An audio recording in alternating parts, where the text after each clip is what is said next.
Nina maambukizi ya virusi vya ukimwi. Nilikuwa na wadudu zaidi ya milioni, CD4 zikawa 4. Unaona? Kwa nilipelekwa, hali yangu ni mbaya, hali yangu tete. Yaani ndugu Fine, Mr. Fine, nilikuwa nimechoka. Unajua nilikuwa nimechoka. Hali ambayo walikata tamaa, ndio maana wakanitoa kwamba niende kufia kule Arusha, ndio walipo wazazi wangu. Mimi ni mzaliwa wa kanda ya Ziwa, unaona? Wazazi wangu walikuwa kule kikazi. Ndio nimeenda kule, ndio baada ya kutoka huko ndio sasa hivi nimekaa zaidi ya miaka 10. Nimeona sina chochote, bado sieleweki, ndio nimerudi hapa na siku ya 4 kama si ya 5 kwenye hiyo nyumba hiyo. Unaona? Kabla sijafika pale Ubungo tumeshika kwenye daradara. Pale ili tuvuke barabara kuingia Ubungo. Choo kikanitoka. Sawa, nilikuwa na kawaida. Huko wengi wanajua. Nilikuwa na kawaida mtangazaji Mr. Fine. Nilikuwa nikitoka, yani choo kinibana, yani hapa na hatua hata 2 sifiki. Choo kinanitoka au hapa mtakimbia. Alafu nilikuwa na tabia miguu inaishiwa nguvu, nakaa chini. Kama dakika 10 au 10 na kitu hivi ndio tasimama na tembea, haijalishi niko wapi wala wapi. Ndio na mimi siku hiyo ndio nimevaa vizuri, lakini choo kikanitoka, nikajialishia pale. Nikaingia choo cha pale Ubungo, nikajisaidia, nikaoga tena, nikavaa nguo nyingine, ile suruali ndio haribu nikaiacha. Na ilikuwa suruali nzuri tu mpya jinsi. Nikaiacha huko, nikaondoka, ndio tukaa kwenye basi tumeenda, nimekaa dirishani. Vyote vilikuwa vinanitoka hapo, sijitambua. Kwa nasema walikuwa nasikia huyo ndugu yangu ambaye tuko naye kwenye gari, kwa nasema sijui wakiongea nao kwenye simu. Anasema tumuombe tu Mungu, sidhani kama tutafika. Unaona? Lakini ya Mungu mengi, nikaja nikafika. Kufika nikachukuliwa, nikapelekwa nyumbani, nikaoshwa tena, nikawa ni mtu tena wa kitandani. Sisemi wanawake wote, kuna baadhi ya wanawake si wazuri. Kumbe alikuwa ni mchafu. Unaona? Maana yake nini ukisema mchafu? Alikuwa anafanya nini? Labda vitu vikubwa ambavyo vinakuhakikishia nayo unathibitisha kwa kweli alikuwa mchafu. Anatoka na watu gereji. Watu wanaenda wanakula, hapo anarudi usiku saa 4 na mimi ndio namsubiria aje ndio apike, aenda kanunue maharage tuje tule, maharage yaliyochemshwa.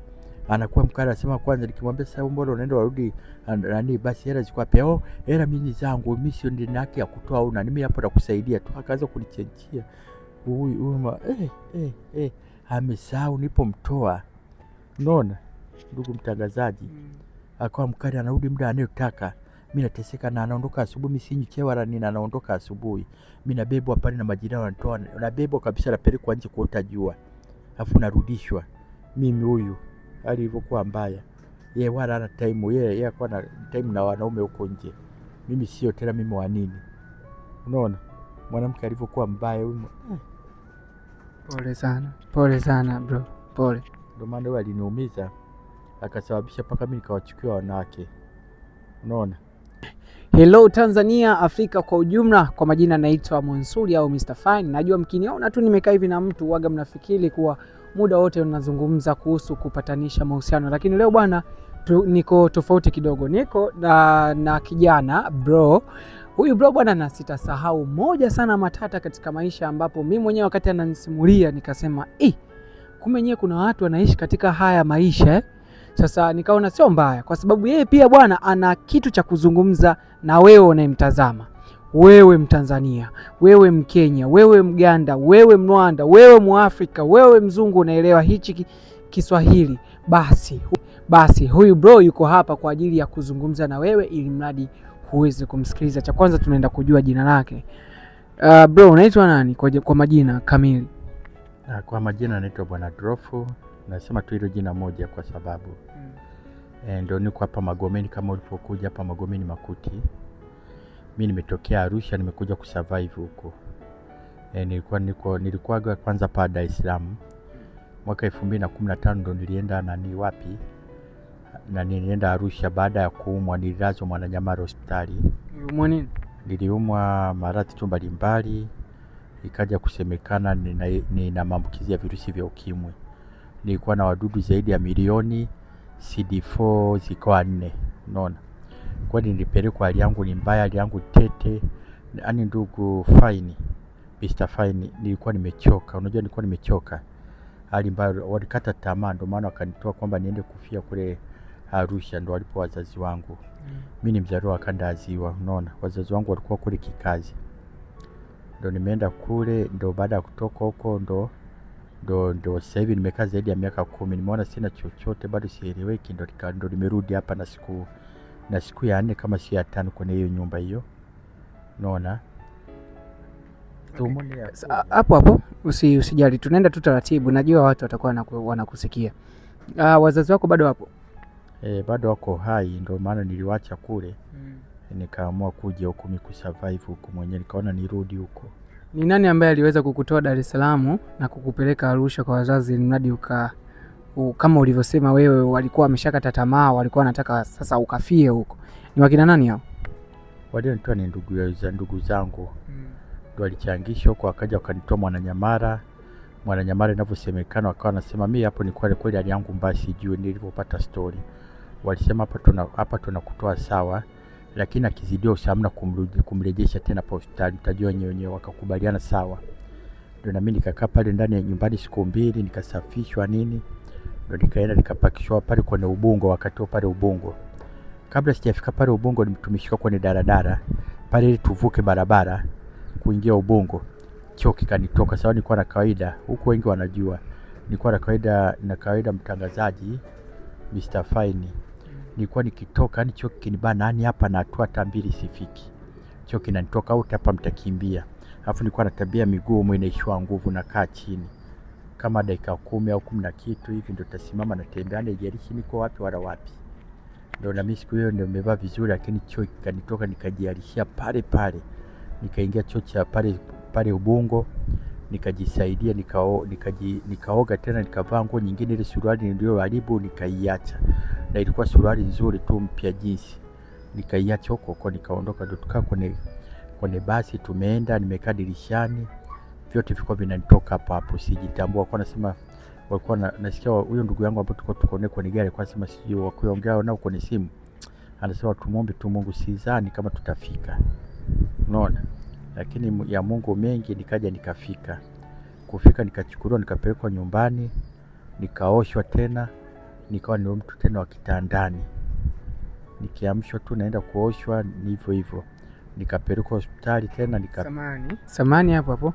Ni ugonjwa gani ambao ulisababisha mpaka ukafikia hiyo stage ya hizo haja au huduma zikaa zinatoka bila wewe kuziruhusu?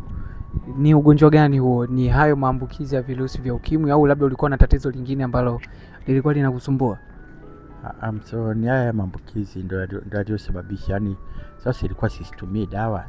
Ulikaa muda gani bila kujifahamu kuwa wewe ni mwathirika, wewe ni mtu ambaye umeambukizwa? Ulitumia muda gani mpaka ukaja kugundua kuwa okay, mimi nimeambukizwa? Nataka nijue hiyo distance, yani hiyo stage ya kwanza mpaka pale ulipofanya maamuzi. Ulikutana na mabadiliko gani? Ulikaa muda gani? Labda unaweza kutuambia ulipata maambukizi labda kwa mwaka gani? Aidha labda ulizaliwa nao au labda ulipata kwa mtu, vitu kama hivyo. Hapa naomba kwanza nianzie hapa. Ulikaa muda gani pale ulipoanza kuhisi kuwa mimi ni mwathirika? Nakumbuka ilikuwa ni mwaka 2006-7 kama sikosei. Ilikuwa ni kampeni ya mzee wetu Jakaya Kikwete.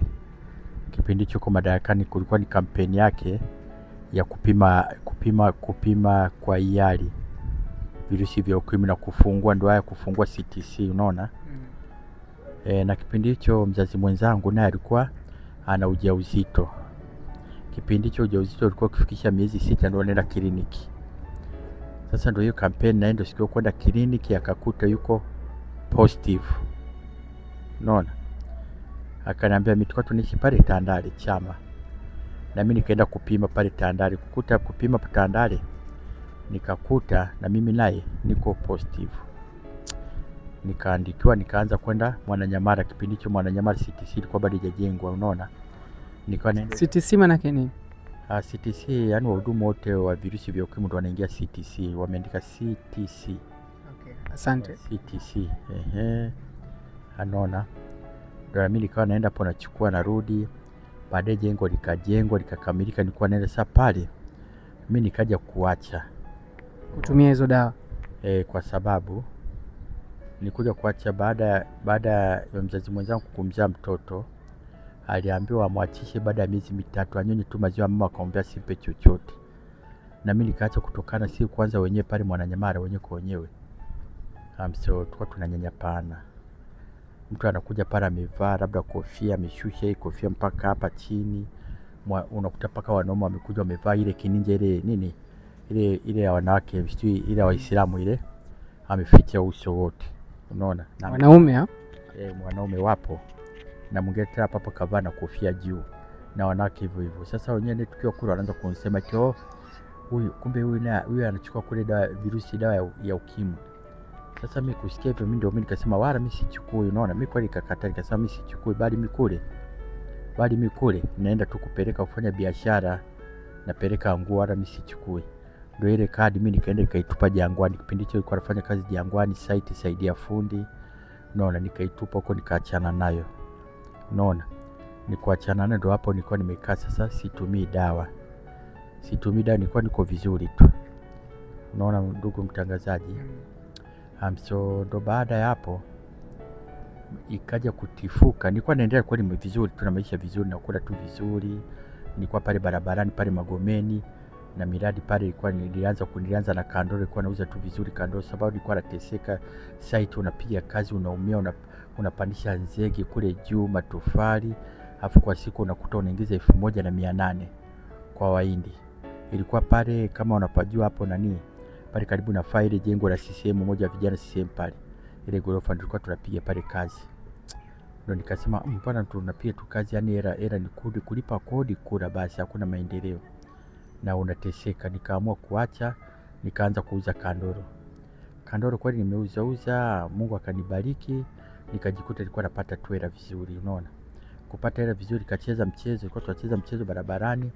Nilivyo daka cha kwangu 300 ndio nikafungua, nikaongezea na hela zingine, nikafungua meza, nikaweka vitu vyote, sijui pipi, chokoleti, sigara. Unaona, pipi aina zote, kipindi hicho tofi ndio nikachukua na deri, nikachukua na nani soda, ndio kipindi hicho zinatoka take away. Ndio nikaweka aina zote na maji na kandoro kama kawaida, sikuiacha. Kwa hiyo tumeenda vizuri, maisha yakawa mazuri. Tukatoka bondeni, tupokuwa tunakaa bondeni kwenye mafuriko. Wewe na mkeo wewe? Mimi na wewe mzazi mwenzangu, sio mke wangu, mzazi mwenzio. 2000 na ngapi hiyo? Na 7 na au na 8? 7. Hapo ilishaendaga 2000 ilishaenda mpaka mtoto amekuwa.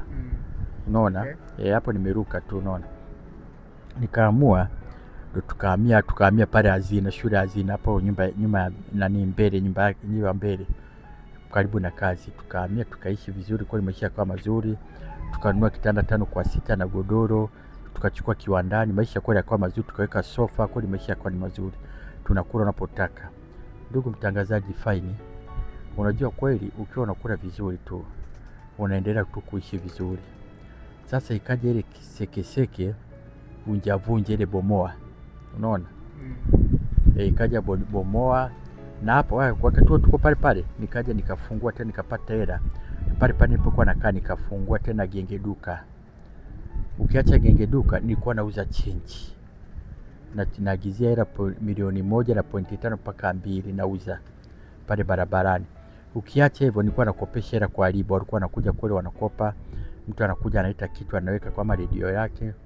Mwezi wa kwanza hajanipa, ananipa 10,000 deni iko pale, wa pili ananipa 10,000 deni pale, wa tatu 10,000 deni iko pale.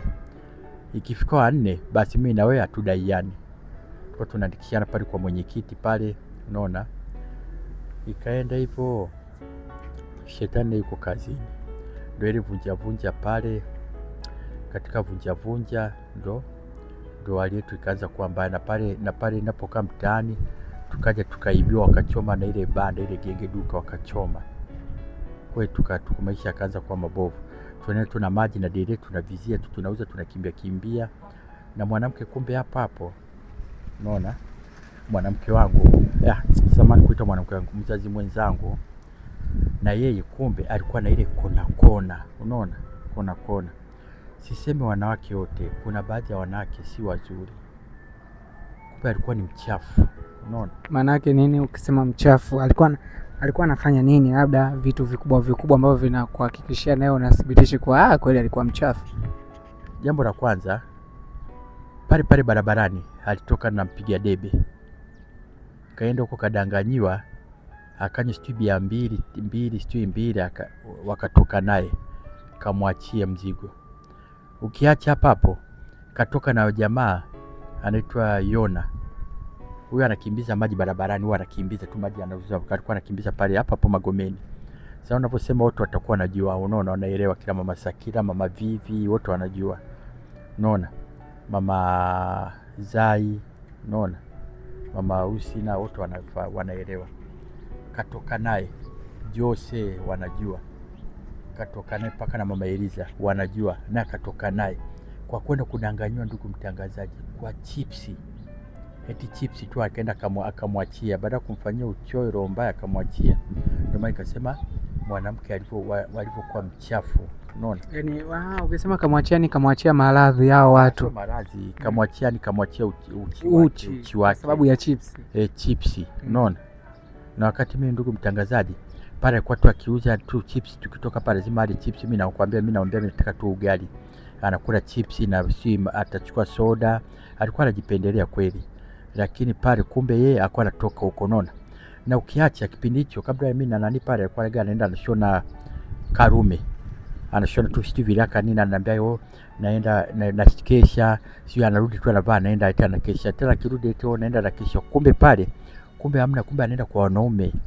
Wanapeana appointment, wanaenda kwa mwanaume. Unaona? Mimi sijui, nimekuja kujua baadaye. Unaona? Uone huyo hapo pia hapo tunaona kuwa kuna ile ya watu ambao wengine wanaongezeka kupitia ambaye alikuwa mzazi mwenzio, si ndio? Unajua pale kuna mawili. Unajua sio kwamba eti kisa eti huyu anaye eti akutana na wewe tu anapata, la hasha. Kuna mawili, anaweza akapata au asipate kutokana na jinsi watakavyokuwa wameingiliana. Maana mimi hii elimu ya virusi vya ukimwi na ukimwi ninayo kabisa. Safi sana. Na ni mwelimishaji mzuri kule, Arusha ananijua, huo ni mwelimishaji. Na ndugu watazamaji, mnatazamana, sio kwamba ukiwa naye tu mwenzio anapata. Ingekuwa ni hivi, hata ukikusa hivi tu tayari unayo. Ni hivi, kwanza kama wewe endapo unameza dawa vizuri, ARV unatumia vizuri. Kwa mfano mimi hapa umepata maambukizi, ukitumia ndani ya miezi 6 na kuendelea, mwenzi wako hapati. Unaona? Kama ndio ni wa kusuasua, mara umeze mara usimeze, ujue ile kwenda na upata mara moja. Hapo pili, ukitaka tena ujiwekee yani 100%, muandae mwenza wako muda mrefu kutoka juu mpaka chini unyayoni. Yaani ule uteute. Uwe sawa, ule uteute unakuwa kama mlenda. Pale mchubuana umtoki, yani hamna hata mtateke chubuana. Na mkiwa mnaenda sio kila siku na msiende twende paka kuna rara, paka kuna kucha. Mnaenda mara moja au mbili, mnaachana, mnakaa kama wiki, mwezi, mnakutana tena. Yaani hapo ni 100%. Na yaani mwenza wako apate maambukizi na unazaa. Unaona? Na wewe unatumia dawa, wewe mwanamke, na utazaa vizuri. Mtoto wako atanyonya maziwa ya mama, isipokuwa atanyonya maziwa miezi 12. Ndani ya miezi 12 mtoto huyu hali kitu chochote cha nje, sijui maji, sijui maziwa, ni maziwa ya mama tu. Ukimpa kitu cha nje tu, basi mwachishe mtoto. Wewe ukienda vizuri, utakuta utaendelea tu vizuri tu. Unaona? Ndugu mtangazaji, una ushahidi. Mr. Fine, umeona wengi. Mmoja unakuta nao baba anao, mama ana. Mama anao, baba ana. Na unaona wanaendelea kusurvive vizuri. Watu wanaonyesha video lakini wapo vizuri. Na mimi hapa tuko nao wengi, tuko nao hapa mtaani. Hapa tu, unaona? Hata pale kwa mzazi mwenzangu wapo tu, unaona? Kwa haraka pale wako kama 4 kama si 5. Wako vizuri tu, na kuna mwingine anaendelea kuzaa, unaona? Wanaendelea kuzaa, unaona? Sio, mnielewa? Kwa hiyo ndio sio. Sasa ndio maana nikasema sasa pale tukija pale so ukisema eti atakuwa maambukizi, siwezi kuweka maximum eti ndio. Na kwamba kuna mawili, inaweza ikawa ndio kapata au usipate. Kutokana na wenyewe walivyokuwa na ingiliano, unaona? Sababu kweli wote tulikuwa tutumie dawa, yeye atumie na mimi sijui uko wenyewe sasa wanapokutana na mwenzio. Hivi na usipokuwa unatumia dawa, ugonjwa ndivyo unavyozidi kuwa mkali. Mgonjwa si wale wadudu si wanazaliana. Hawafubaya wazaliani. Alafu na pili, na wewe unaenda kukutana na mwingine, na huyu naye anakupa tena, wanaongezeka. Unaweza ukaenda ukakutana na huyu hapa, ukakutana na huyu. kumbe huyu wadudu wake ni wakali zaidi. Wakija huko wanakuja kuamsha hawa, ndio wanakimbilia kwenye ubongo, kwenye joint humo, ndio ile ndio wanakushambulia, ndio ile unaondoka na maji, unaona. Sasa wewe mwanamke ndio alipokuwa mbaya, unaona. Hapo samani kati ya wewe na mwanamke wako unapotaka kuuliza nitaelekea, usiwe na haraka. Sawa. Nimeshajua, unaona. Kwa hiyo ndugu nani Mr. Fine, kwa hiyo ndio maana nikasemaje, kuna wanawake wanakuwa ni wazuri mnapokuwa nao, unaona. Kumbe nyuma ya mgongo kumbe ni mwanamke mbaya. Unaona. Sikatai wanaume wabaya nayo wapo na wazuri nayo wapo, unaona. Na wanawake na wabaya wapo na wazuri wapo, unaona. Kwa hiyo mwanamke huyu nikija kuelezea huko sasa alipokuja kuanza kunifanyia visa, tulivyotoka tukahamisha vitu vingine tukapeleka kwao, vingine tukapeleka kwa dadake, vingine tukapeleka kwa mdungundu. Mtoto hapo alikuwa anakaa na nani? Mtoto hapo tulimsafirisha, tulivyoona alimbadi kapeleka Arusha. Mtoto vipi lakini afya yake iko salama? Yuko vizuri, negative, na sasa hivi ndio hivyo anaendelea vizuri, unaona. Ndo yuko huko nani. Sasa ndo hapo huyu mama huyu mwanamke alipo mbaya, unaona, mchafu mbaya, alinifanyia vituko basi tu. Pole sana mzee. Pole sana. Nikifika hapo basi naumia. Alikufanya nini huyo mwanamke? Yaani alikufanya kitu gani mzee wangu? Yaani ndugu nani Fine, nilikuwa mimi mtu ambaye sijielewe, naumwa. Mwanamke anaenda kufanya kazi nani kwa malishe, unaona. Anaenda kufanya kazi kwa malishe, anatoka na watu gereji, watu wanaenda wanakula, hapo anarudi usiku saa 4 na mimi ndio namsubiria aje ndio apike aende kanunue maharage tuje tule, maharage yaliyochemshwa. Anakuwa mkara, anasema kwanza, nikimwambia sasa mbona unaenda warudi nani, basi hela ziko wapi? Hela mimi zangu, mimi sio ndini yake ya kutoa au na mimi hapo nakusaidia tu. Akaanza kunichenchia huyu amesahau nilipomtoa, unaona ndugu mtangazaji. Akawa mkali, anarudi muda anayotaka. Mimi nateseka na anaondoka asubuhi, mimi sinywi chai wala nini, anaondoka asubuhi. Mimi nabebwa pale na majirani wanatoa, nabebwa kabisa, napelekwa nje kuota jua. Alafu narudishwa. Mimi huyu hali ilivyokuwa mbaya. Yeye wala ana time, yeye akawa na time na wanaume huko nje. Mimi sio tena, mimi wa nini? Unaona? Mwanamke alivyokuwa mbaya huyu.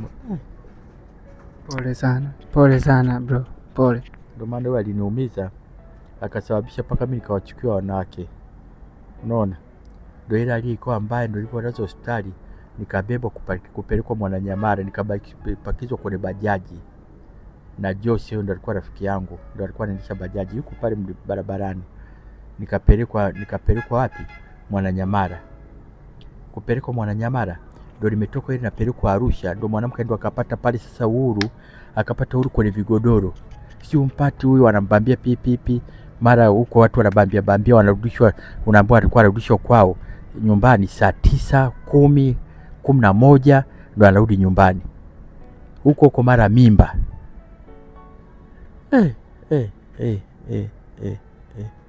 Na ulikuwa unampenda sana. Acha bwana, Mr. Fine wewe ni mtu wa kandazi, unajua sisi tukipenda tumependa. Ulikuwa mweupe nini wewe mtoto? Alikuwa rangi yake tu kawaida tu. Lakini ulikuwa ni kweli umempenda. Nimependa, na mimi nikipenda huwa nimependa, sinaga ile kona huko mimi sinaga hizo, unaona. Mimi nikitulia na moja nimetulia. Unaona? Na muheshimu. Lakini hakuwa ni heshimu, unaona. Na mawazo yake nilikuwa nachukua tu mawazo yake. Akinipa hivi nalichukua, silipuuzii. Unaona? So unakuta wanaume wengi, unakuta mwanamke anatoa mawazo yake anapuuzia. Lakini mimi nilikuwa nakaa chini namsikiliza.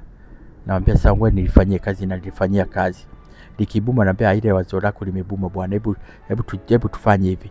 Tukijaribu vile. Lakini kwako unakuta la kwake najaribu kulifanyia wazo lake. Ambapo nilikataa wazo lake, nakumbuka ni moja tu. Ile aliniambia niache kwenda kuuza kandoro, niendelee kwenda site. Hiyo tu ndo nilimpinga. Nikamwambia usiwezi kwenda site, kazi za kujichosha, hapana. Hiyo tu. Lakini nilipofanya ya kwangu, nilipoamua kushikilia kwangu, ndo tukapiga hatua. Unaona? Kwa hiyo lakini wewe ulikuwa unamsikiliza. Kwa hiyo kuna watu wabaya kweli, kuna wanawake wabaya, wana roho ya mashetani. Unaona? huyu pale pale, yani pale pale barabarani alikuwa anatoka na watu, yani kukutajia uwezi, unaweza ukashangaa.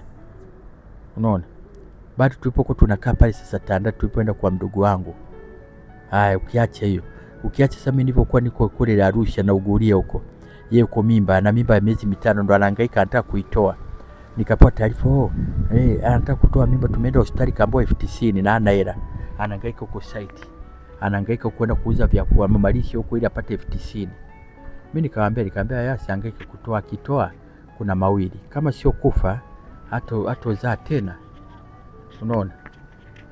Ndio hivyo nikaja nikamwambia nilipokuwa huko umenipiga wewe, nimekuja huko kwa jua naenda kufa, ndio kaamua sasa ndio nipige vizuri. Nikamwambia sawa, nashukuru. Ndio mimi na yeye tukaachana. Nikamwambia basi vitu vyote nini wewe chukua kile chochote tu chukua, beba vyote. Mimi nitaendelea kukaa huko nyumbani.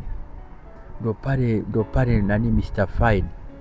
Ndio pale mimi nikawachukia wanawake. Nilikuwa kila mwanamke yani kimwona binti mdogo nini wale wenye ambao wamepefuka wakianza mimi sitaki shobo. Hata kama mpiga simu umekosea. Kwani wewe sio, akianza naambia sitaki maneno mengi, sitaki na kata. Akinipiga naambia wewe nimeshasema sitaki. Yani kwa sitaki.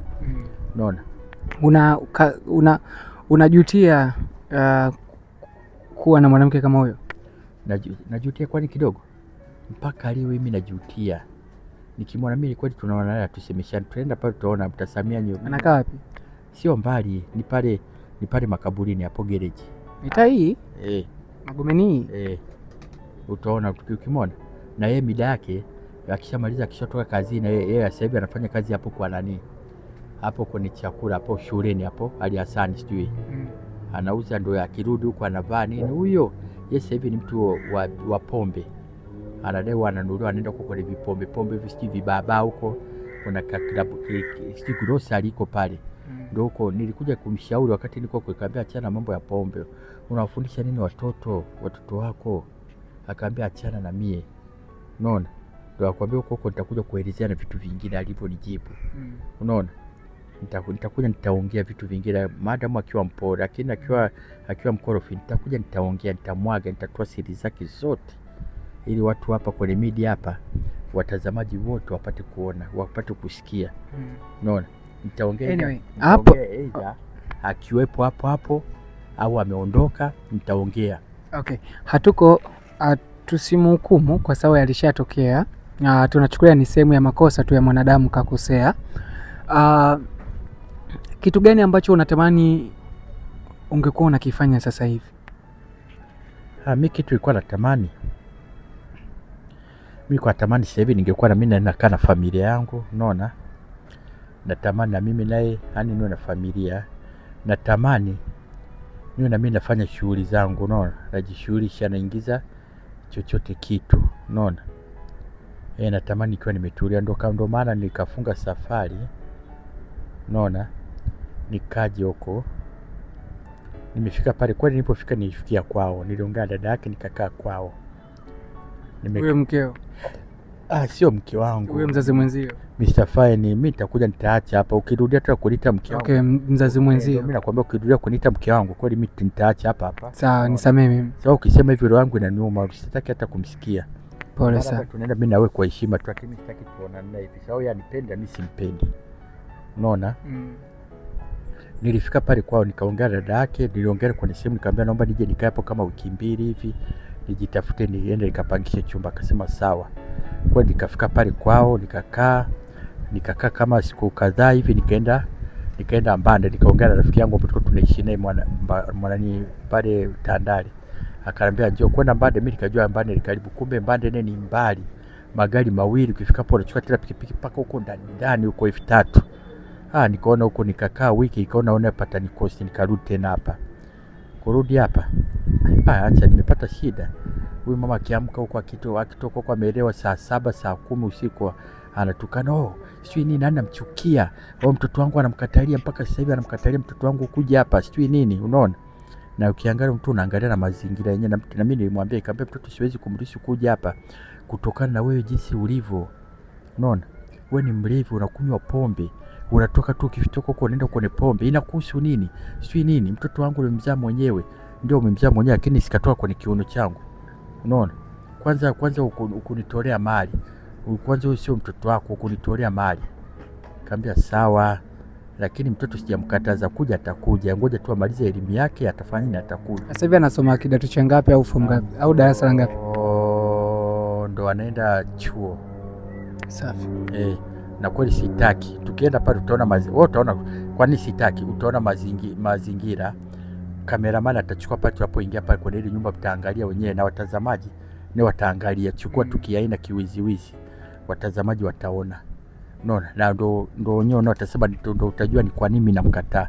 Afu utakuja kuelezea pale si rafiki. Unaona, kwa mazingira yule mtoto pale si rafiki. Kwa hiyo ndo maana namlinda. Mamake na babake nimemwambia huyu mtoto atakuja kusaidia, akipata elimu, akifanikiwa kazi atakusaidia. Akasema kwani mimi mamake sikusoma, kwani na lazima asome? Kama ukusoma si ni wewe? Si unao hujasoma, mwache mtoto wako na asome. Sasa wewe kusoma na wewe ataka mtoto asisome? Mtoto wake yeye mwingine kashindwa kumsoma, kaishia kidato cha pili. Unaona? Anavuta bangi. Unaona? Mwizi, anauza bangi. Unaona? Alikamatwa akakaa jela miezi 6, katumikia miezi 6. Alafu nataka mchukue na huyu mwalimu. Nikasema hapana. Nimepita pale, nimeona mazingira ambayo unaishi. Pale unapokaa unalipa kodi shilingi ngapi? Pale kweli ndugu mtangazaji. Usiogope kusema. Mimi naweza kusema ni hela nyingi, na wengine wakasema mbona hela kidogo nitakayetaja. Lakini kwa mandhari, kwa ile nyumba inastahili. Kwa hiyo hela ni 25,000 kwa mwezi. Na nyumba yenyewe, chumba chenyewe umekiona. Na pale ndo vile kama vile ndo nimeanza maisha, nichukua godoro, yani katika kucheka na watu nini, nikapewa hela, nikanunua godoro ile pale wanaita used. Nikanunua, nikatandika pale, na ile mkeka pale nilinunua, nikaweka, ndo pale nimeanza. Sina jiko, sina sufuria, ndo hivyo. Nikipata hela naenda tu kwa mamalishe na kula. Unafanya kazi? Kazi kwa service sifanyi. Hela unapata wapi? Nikija ndo hivyo hela naenda tu naomba pale, nakutana jamani sijara 1-2. Unaona, kuna fomu ambayo nilipewa kuchangisha wilayani, ndo nikapita huko nikachangisha, na nilipagumu imenishinda hiyo fomu, nimeitupa tumo. Unaona, kuna watu wana kejeli.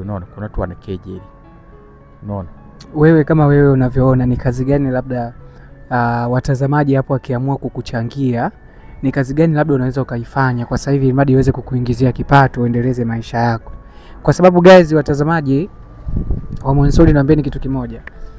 Bro hapa amenitafuta kwa sababu anahitaji nguvu kutoka kwetu, kutoka kwenu, kutoka kwako wewe ambao unatazama hii video. Bro anahitaji msaada, kama tunaweza tukamchangia akaanza kufanya biashara ili aendeleze maisha yake. Aishi katika mazingira mazuri sana. Mazingira anayoishi sio rafiki kabisa. 25,000 kwa hapa Magomeni kanisani hapa. Yaani barabara hii hapo, nyumba yake hii hapa chini. Nadhani mtaziona hizo video hapo za mazingira ambayo anaishi. Kwa hiyo ni kwamba yatupasa kumchangia. Sasa hapa tunaenda kufahamu ni kitu gani ambacho tunaweza kumsaidia brother wetu hapa. Wewe ni biashara gani ambayo unahisi labda tukifanikisha au tukipata kiasi kadhaa unaweza kuifanya? Ni biashara gani? So mimi naona pale kanisani, pale kituoni Magomeni. Samani, unajua miguu nakutana na shika ganzi samani. Ndio maana nipande hivi nirudi. Pale kanisani pale pale kituoni. Nilikuwa niko kuna mama naye yuko pale ambapo tulikuwa tunauza nao, na yeye sasa ana duka, na pale baada anaenda kuuza kibanda. Ndio akaniambiaje, unaona, ananiambia jamaa nani sasa, Adolfu baba fulani, sitaki kutaja jina mtoto wangu, kwa nini usichukue? Sababu mimi nilimwambiaje, nataka nirudi hapa nitafute, nikipata hela nije hapa. Sababu nilikuwa nategemea huo mchango huo, unaona. Nikasema nije hapa, ndo pale tukadiscuss. Pale kulikuwa kuna mtu alikuwa anauza pochi, zile pochi za kila mama na begi za shule. Kwa hiyo akaniambiaje, hapa tafuta, jitahidi kutafuta, at least hata umekosa hata una 500 uchukue pochi uje uuze hapa. Hapo unauza. Kuna baba huyo alikuwa anauza kweli, sema huyo aliacha, mama yake alikuwa anaumwa, kaondeka. Laki ngapi? 500. Kaenda zake Mbeya. Ila mimi katika kutafuta nilikuwa natengeza nani ule mkokoteni ule ile ya kubebea maji. Inaitwa toroli mkokoteni. Mkokoteni hivyo hivyo. Mkokoteni. Unaona ambao unapanga madumu. Sasa ile nataka nimeenda nimeshampa, tuliongea na jamaa 130,000. Yaani ile yenyewe 100,000. Ile magurudumu kuna huku tutaenda kununua kwa mtu 30,000 zote mawili. Unaona? Alafu natafuta friji. Ile friji mbovu au freezer nakuja na iraza nagongelea hapa mshumaa na nagongelea komeo, alafu nachukua nani nikisharaza natafuta na mwamvuli, natafuta na kiti cha kukalia, alafu ndo naenda kuweka pale. Nachukua vinywaji vyote, yani vinywaji baridi, drink bila amna cha kilevi, na mimi na mole yote nani maji aina yote, soda aina zote, juice aina zote na energy humo. Unaona? Sasa nimekaa pale na kandoro naye natafuta deli yake kandoro. Na ninaweka pale, nimeweka mole. Na kaa pale ambapo nitakuwa nategemea kula na kuendelea ni kandoro. Hizi huko sawa faida yake ni kidogo, ndio tutakuwa naweka ni kandoro, ndio tutakuwa nafanya nategemea kuendesha nini maisha. Unaona? Hata nikiwa na mwenza huko baadaye ndio pale nitakuwa nategemea, ndio pale ndio itanipa miradi mingine, kufungua mingine. Unaona? Sawa nimepanga nikinani hivyo. Kwa hiyo hapo biashara zipo mbili hapo umenitajia. Ya kwanza ni ya pochi ambayo ni kama 500,000, na hiyo ya kuweka maji ya kandolo na nini, hiyo pia ni shilingi ngapi sasa? Hiyo ndio kuweka hivyo vinywaji hivyo ni inaweza, yani kwa maximum kama umeshamaliza vile vyote jumla. Mimi nataka jumla.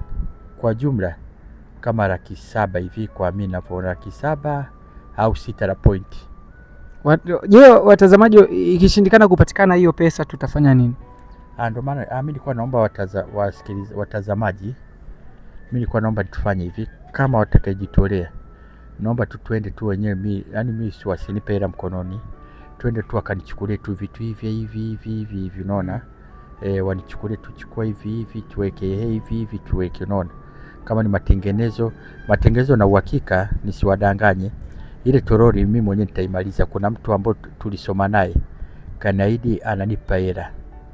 Kwa hiyo navutua hata leo hii kanaidi atanipa hela Jumatatu. Unaona? Si leo tarehe 1. Leo tarehe 1. Kesho tarehe 2 Jumapili. Tarehe 3 Jumatatu ananipa hela 100,000. Hiyo 100,000 ndio nilipeleka pale kwenye nani? Kwenye nini? Kuna mkokoteni. Unaona?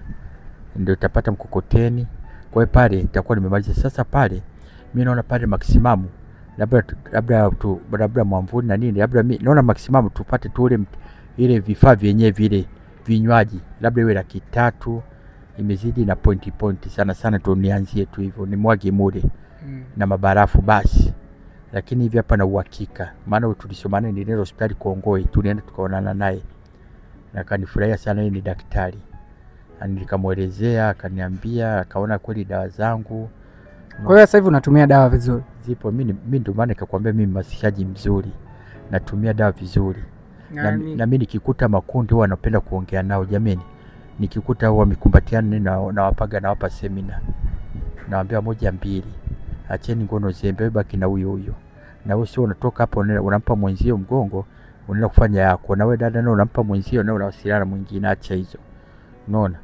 Baki na huyo, wewe baki na huyo, na wewe baki na huyo. Mimi nawapeleka kukutoa na hamasisha. Naambia na twende ukapima, ukikuta unao utumia dawa vizuri kwa usahihi, unaendelea kusurvive. Kaambia kama mimi hapa sema nimepungua, nimefuba, nimechoka tu kwa ajili ya nini? Maisha, unaona? Monsuri. Yaani mimi nikiwa niko smart, yani yeye imenikubali, niko vizuri, yani unakataa. Sasa hivi hapa nimefuba tu, unaona? Mimi napenda kuwa smart, napenda, lakini sasa hivi najiachia paka watu wanasema mbona unajiachia hivyo? Umekata tamaa ya maisha. Naambia si maisha tu, unaona? Ndio maisha. Kuna mama mmoja pale akaniambia usifanye hivyo Adolfu, jitahidi oga nini uwe smart. Nikamwambia mimi nakata tamaa. Karibu usikate tamaa ya maisha. Najua hujakata tamaa ya kuishi na virusi. Nikamwambia wala hiyo sijakata tamaa, hiyo tu ndo maisha tu. Naona akaja kunipa 5,000 hapo tutaenda kula. Nikamwambia sawa. Unaona? Mimi ni mtu wa watu, unaona? Nakubalika. Unaona? Mimi nimeshaenda paka kila sehemu.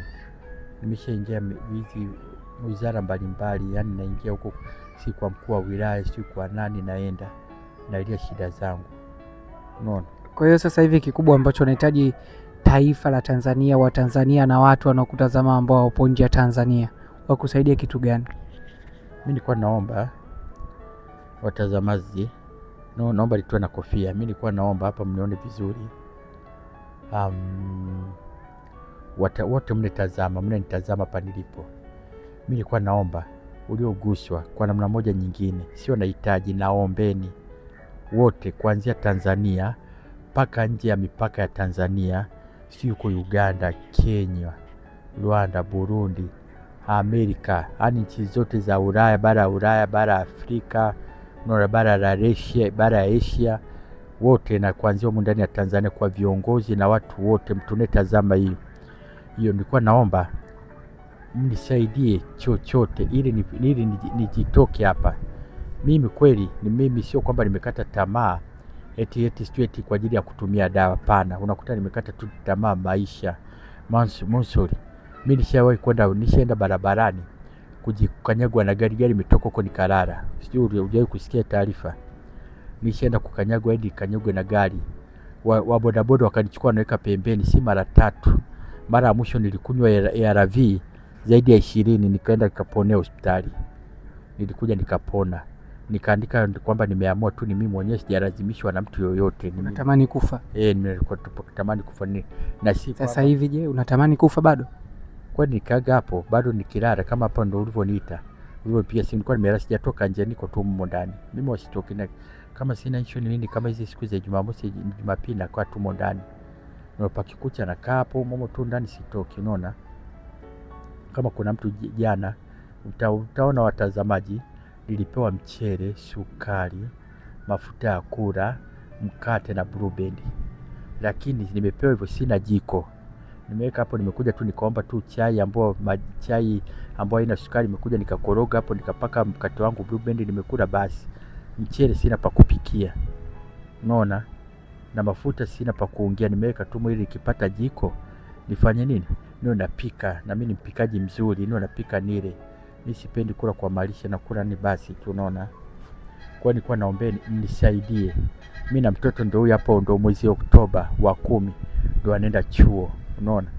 Kwa nilikuwa naombeni mnisaidie ili na mimi niendelee, ili hata mwanangu akimaliza chuo, kama bado niko hai, anione nifanye chochote. Na kile chumba ninachokaa ndio hivyo, nimelala pale kile chumba tu, ani kipo tu basi, itafanyaje? Hata ndugu watazamaji, mtaona nyinyi chumba chenyewe. Naomba mnisaidie, atakayejitokeza kuja kwamba njoo mimi nikupeleke, nikupangie chumba miezi 6 mwaka, mimi niko tayari. Atakayejitokeza ngoja nikununulie kitanda, mimi niko tayari. Sijui vyombo nini, niko tayari. Atakayesema ngoja mimi nikufungulie hapa mradi, nikufungulie, mimi niko tayari. Hata usinipe hela tu, usinipe tu hela, wewe nipe tu uone. Afu mnifuatilie, na wewe ndugu mtangazaji unifuatilie, unione maendeleo yangu, na warushia huko, nione mimi je nikoje. Na kweli Mungu atawabariki. Naomba Mungu awabariki na wauguse wote nipate. Si kwamba nini, tutaenda mtaona chumba changu, mtaona dawa ninazotumia, mtakuja mtaona. Unaona? Mimi hapa na nani tena humo jamii, tena nilishaenda site. Unaona, nilishaenda site kufanya kazi, wakaniambia utaweza, nikamwambia ndio. Nikaambiwa kubeba matofali ya inchi 6, nikapeleka floor ya 2. Mimi nikajua zamani nilikuwa nakimbiza, mpaka floor ya 6. Matofali nabeba inchi 8. Nimebeba, napanda ya kwanza, nimeenda nimepeleka matofali 6. Hali mbaya ndio na yumba. Napanda na yumba humu. Unajua humu kama sijara Monsuri humu, zile dawa zinafanya kazi humu, panalegea kama mlevi, unaona. Pamenishinda, kazi ya site imenishinda. Mimi nilikuwa najua huku kuna site, huku nitakomaa, maisha yangu ataenda, lakini nimejaribu, imenishinda. Unaona? Nilikuwa nasema ngoja nile site nipige kazi, nipate mitaji yangu, lakini imeshindikana. Kwa hiyo nilikuwa naomba mnisaidie chochote kwa namna moja nyingine. Alafu ndugu watazamaji, nitakuja tena na story kuelezea, kabla sijaishi kuishi na huyu mwanamke huyu. Nitakuja kuwapa story. Nilikuwa wakati niko Mwananyamala kuwa na huyo mama Mshangingi, nimuite tu Mshangingi, yeye akiwa na miaka 35, mimi na miaka 16, na 16 ilikuwa haijakamilika. Ndio nitakuja niwape story huyo mama Kitanga. Unaona? Huyo mama alifanyaje? Kitanga, mama Kisambaa. Tugusie kidogo. ndio itakuja kuwapa yeye alivyokuja bafuni. Wewe ulikuwa bafuni? Nani alikuwa bafuni? Wewe? Kwa bafuni, naoga bafuni. Kipindi hicho na miaka mingapi? Mimi na 16, lakini kwa haijakamilika 16. Tuseme nilikuwa na 15 tu. 16 kasoro, unaona? Yeye akaja bafuni na kanga moja. Na huyo mama akiwa mweupe. Si unajua si watu wakandaziwa, ndio sijawahi kuona, hadi sijawahi kuona toka nije Dar. Ile kuvua akaja kuona mwanamke mweupe kama huyo mama. Nilikuwa namsalimia tu shikamoo na maraba, shikamoo maraba. Unaona, nilikuwa namchukulia dada yangu, anaitikia ni smile vizuri, kumbe na huyo dada naye ni mbaya huyo. Huyo mama akaja sikiwa na kanga, akavua tu akaniachia, akasema, nikamwambia kuna mtu siwajua ni Zuhuria. Akamwambia usiogope ni mimi. Bafuni kweli, napo na mimi ni coach. Akamwambia kakaangu anakupenda sana mdogo wangu. Na akaachia ila ndivyo ni wao hivi, nikimwangalia mweupe mzungu, unajua mzungu? Sio yule Muhindi, sio mzungu, sio Mwarabu, mweupe kutoka juu mpaka chini. Akani wao hivi, na mimi nikawa nimebadua na huyu jogone akapale akawika. Unaona? Ndio akatandika kitanda, akatandika pale kanga chini, sababu kuna paa ile ambayo alikuwa hamna bati. Jikatendeka kanga tukanani pale, ukikonjesha utanogewa. Nikikuonjesha utanogewa, ndio utakuja niwaelezee jamii. Pale chini. Ndo marangu ya kwanza ndo mimi navunja ubakra wangu ndo nitoa pale. Mimi bikra ni mwanamke, mimi bakra, unaona? Ndo tulikuwa nafundishwa kuingia ulimwenguni na mwanamke wa Kitanga. Alikuwa noma? Alikuwa barani. Nitakuja nitaelezea, mtashangaa huko, nitaelezea ndugu wasikilizaji. Lakini itapendeza sana kama watazamaji hata wakichangia kidogo, ile next time ambapo tutakuletea hicho kidogo tutakachokipata. Alafu wape na hiyo story. Mbona itakuwa noma? Nitawapa. Nitawaambia paka mama yake alipoenda, nitawaambia paka jinsi nilipoingia uvunguni. Uvunguni ulifumaniwa? Wewe ilikuwa nafumania. Nitatoa story.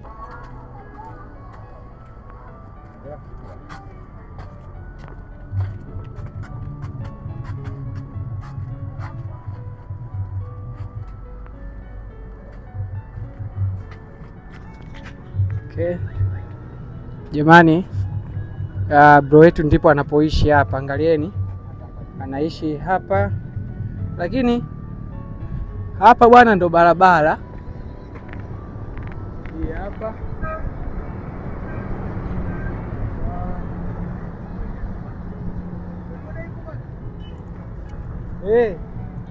Ngoja nionyeshe mazingira.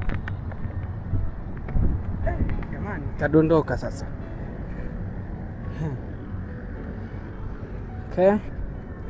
Maana anapoishi hapa ni barabarani kabisa.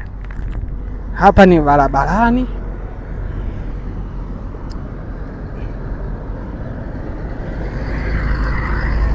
Nadhani mmeona ni barabarani, na hii ni barabara, huku ni Mkwajuni kwenda Moroko. Pale mbele kuna daraja. Nadhani watu ambao wewe nionyesheni vizuri. Umeona? Pale ndo darajani. Pale juu ndo kwenye kituo cha mwendo kasi, na huyu mzee anakaa hapo. So waga anapita. Wewe nionyeshe.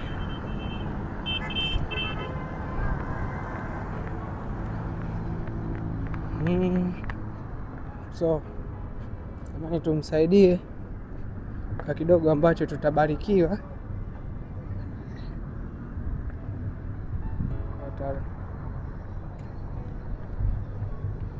Twende. Hebu nishikie. Utanifuata hadi huku ndani? Tutaenda huko. Tukitoka moja kwa moja. Ingia ndani.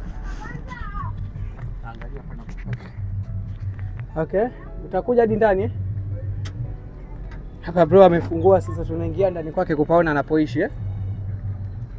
Hii nini? Hii ni ya nini? Vilikuwa huko. Ndio vilikuwa huko. Hichi chumba zamani watu walikuwa wakaya. Yaani unaona hiki chumba kilikuwa limejaa ni matope tu. Sasa hivi mvua ikinyesha hapo, si bado pia kuna matope yataingia. Sasa ndio sisi tutafanyaje ndugu mtangazaji? Unaona? Maji yanajaa hapa niingie huko. Ndio ilitolewa ilikuwa limejaa matope. Unaona Si unaona hapa ilivyo. Unaona hapa. tuingie ndani.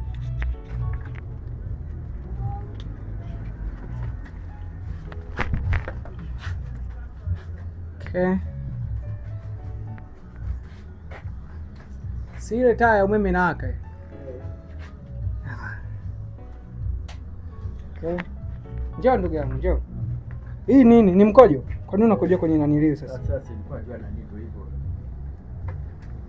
Usirudie tena, usikae na wewe uchafu ndani. Sawa?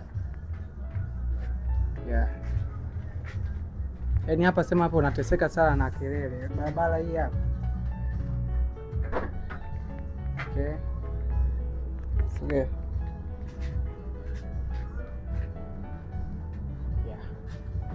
Tunaweza tukakaa hapa eh? Shika na mtaki. Unaweza kukaa. Okay. Natamani watu wathibitishe, inabidi tuwaoneshe hizo dawa pia. Unaona hii hapa sukari, unaona, na hii hapa ni mchele. Si kama mnaona vizuri hapa mchele, unaona, na nani hapa hapo nilitoa jana. Hiyo nini hiyo? Mkate ndio niliyokula mbaki. Hii hapa ndio mafuta niliyopewa, unaona. Njoo huko mchukue. Nizio kwa kamera. Hii hapa ndio nikapewa na hii. Ndio. Ruben. Ndio. Ambapo napaka kwenye mkate. Unaona? Ndio nimechana leo. Unaona? Kwa hiyo hapa tunakula usiku. Hii hapa ndio bani bania kwa nani? Itakuja kula hivyo. Unaona? Ndio hapa nategemea na wewe hapo ukiondoka naomba uniachie chochote kitu nipate kufanya nini? Kula. Mimi unataka nikuachie kama shilingi ngapi? Wewe mwenyewe tu. Wewe niambie. Ya kula au nani? Mimi nitakupa tu ya kula. Ya kula? Shilingi ngapi? Basi wewe fanya hivi, unasikia? Kama utojali sababu unaona kuna huyu mama kaniambiaje? Ananipa jiko, kaniambia leo ananipa jiko la gesi. Ila kaniambia tukujaza ni 28,27. Unaona, ndio mimi nikashanga 24 bwana. Ndio walivyoniambia hivyo. Hebu tukitoka hapa tutaenda pale kwake tumsikie pale anapofanya kazi. Mimi sipo tayari kumuuliza. Ndio mtamuuliza, aliniambia 24,27. Hata wale pale kila mtu tuliowapita pale ndio walisema 27. Unaona? Sasa ndio pale hata nikipata hilo jiko angalau nipate na masufuria. Si unaona pale vyombo vyangu ni hivi hapa. Waonyeshe hapo, unaona hivyo. Hapo ni clear. Nini mabuibui? Ani basi unaona. Unaona? Ndugu watazamaji, nilianza kutumia ARV mara tatu kwa siku. Hii hapa ni kadi. Kwenye simu hapo mwanangu. Usiangalie kwa. Hii ni kadi yangu. Hiyo ni kadi yako ya huko ya kliniki hii. Unaona?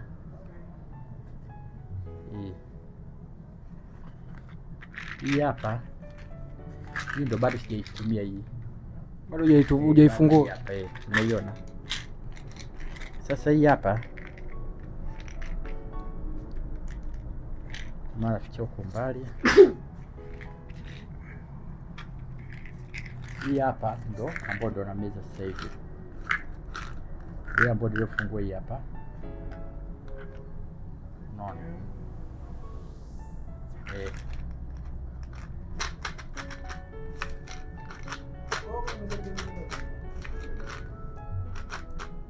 Unaona? Hizi hapa. Zifunge sasa, sio zikaishiwa nguvu. Hii kwa sasa kwa mfano kama hiki kibobo kimoja hiki. Hii hapa na meza miezi 3 ndio imeisha. Ziko zaidi ya 90. Na meza mara moja kwa siku. Mimi na meza saa 3 kamili usiku. Mimi kishafika saa 2 ya dakika 59 nachukua hapa nashika hapa naandaa maji yangu pa. Kama ikinikuta niko njiani sawa nani huwa nakutana kutembea na karatasi. Nikishatembea na karatasi nikitembea karatasi unakuta naweka mule nafunga pale, ili mle ikinikuta hapa liko huko njiani, hata kama sina maji nitameza tu na mate hivyo hivyo, unaona, ili mradi na ijapokuwa sio vizuri itakuwa umeze na maji, unaona. Na tulishashauriwa sisi tunatumia haya madawa tuwege tunakunywa maziwa ambayo hayana nini, hayana sukari. Kwani mimi jamaa huyu alioninunulia hii hapa hivi vitu hivi vya kula, kwani ndo nilipata jana hiyo maziwa fresh, yale sijui maziwa gani, ndo ya 2000 nikanywa. Sijawahi na miaka mingapi sijawahi kunywa maziwa, unaona. Na ile ndo itakuwa unywe ili kutoa nani sumu. Na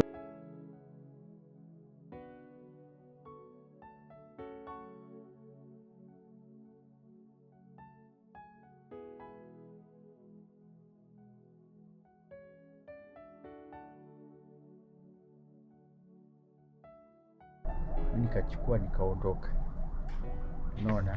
Okay, basi ndio kama hivyo. Safi sana. Ndio hizi. Kwa hiyo hapo umechukua za miezi 6. Na hapo uendi miezi 6. Siendi miezi 6, kama hapa ni mwezi Novemba, ni mwezi wa 11 ninaenda kuchukua. Na hapa nilipo mimi sasa hivi sichukulia hapa, nachukulia Arusha. Kibidi hapa mwezi wa 11 ndio niende Arusha. Nikienda mwezi wa 10 kule wa 11 mwanzoni ndio niende Arusha nikachukua nikapima. Sasa huko naenda kupima tena wao kila baada ya miezi 6 napimwa, wanaangalia je, wadudu wako wangapi, CD4 ngapi. Mimi nilikuwa na wadudu kutoka milioni nikaja mpaka sasa hivi na wadudu walikuwa wako Varroid, yani wako 0, ambapo hiyo 0 tukienda kupima utaonekana niko negative, kumbe bado ni positive, unaona. Lakini tena huko ananiambia mbona sasa hivi wewe Adolfu, mbona tena sasa hivi wadudu wana nani na CD4 yako naye mbona imekuaje, wadudu wanaonekana? Wakaniambia wewe lishe.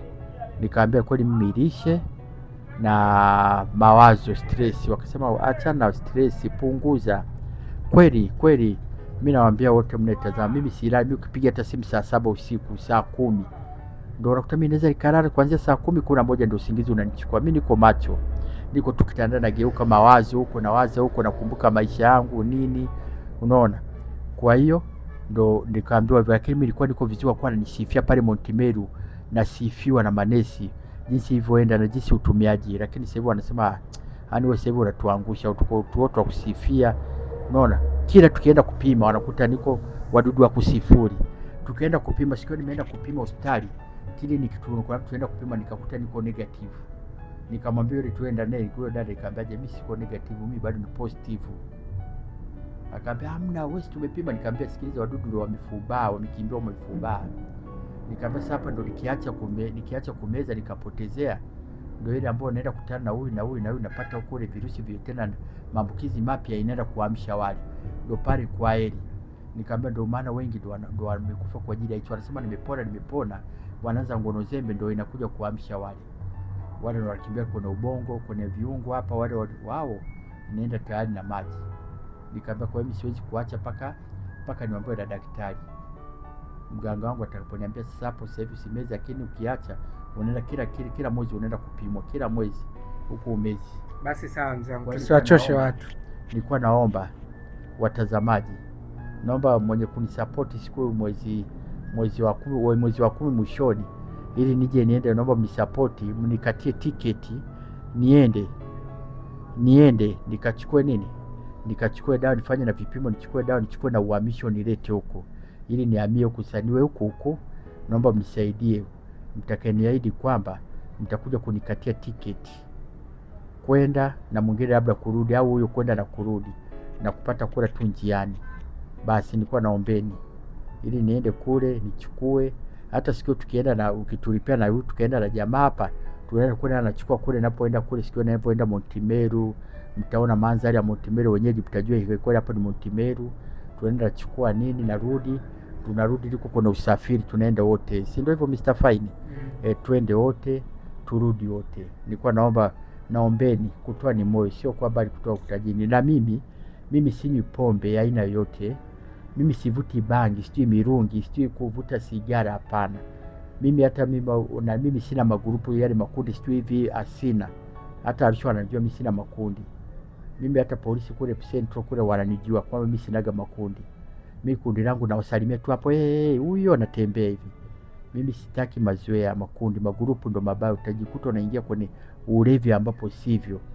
Unaenda kunywa paka sio magongo, sio mapatapu, utakula bangi, mirungi, utaingia kwenye ukabaji. Ndio maana hivyo vitu inavikwepa. Basi sawa, hilo limeisha. Kwa sababu pia hapa kuna wengine watakusaidia wavuta bangi, alafu wataona mbona mzee anatusema kaacha kusaidia bure wanywa pombe. Lakini jamani, kikubwa ni kwamba tumsaidie bro anahitaji support, anahitaji nguvu kutoka kwetu.